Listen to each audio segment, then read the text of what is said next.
Let's talk about your rib cage. It's not uncommon to fake good posture by, instead of slumping, sitting up straight, by arching the rib cage forward instead of bringing the rib cage on top of the hips.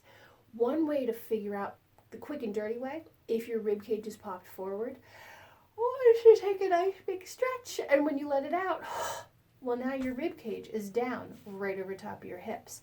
That's the position that you actually want to feel yourself in all day, every day. The other way to find out what your rib cage is doing is just to take your fingertips behind your head, lift up with the ribs, and then bring it back down again. So instead of thinking lifting up, really think about the rib cage moving forward and moving backwards. Good. Once you've got that back and forth motion, it's not about the chest going up. It's about the ribs going forward and back.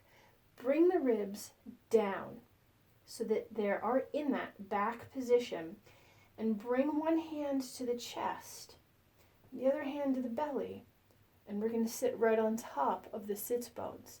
You can rock forward and back through the tailbone to make sure that you're right on those sits bones. The pelvis is neutral, the rib cage is neutral. From that position, pull the ears back over the shoulders, and you've got what's actually known as neutral posture. It's not straining up and forward and artificially pulling the shoulder blades back.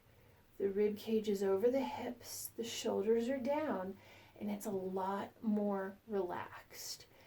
We want to keep the ribs back over the hips for a bunch of reasons. One is because in this position we can actually breathe through the ribs. We can expand and contract the rib cage. Another is because when we press up and forward, the point at your back that bend happens causes a lot of pain and problem. It happens at the transition between your upper back and your lower back. And so when they're arcing away from each other, it causes a lot of pain and problems. Another reason that we want to keep the ribs down and over the hips, because when they're up and forward, then we tend to breathe through the chest.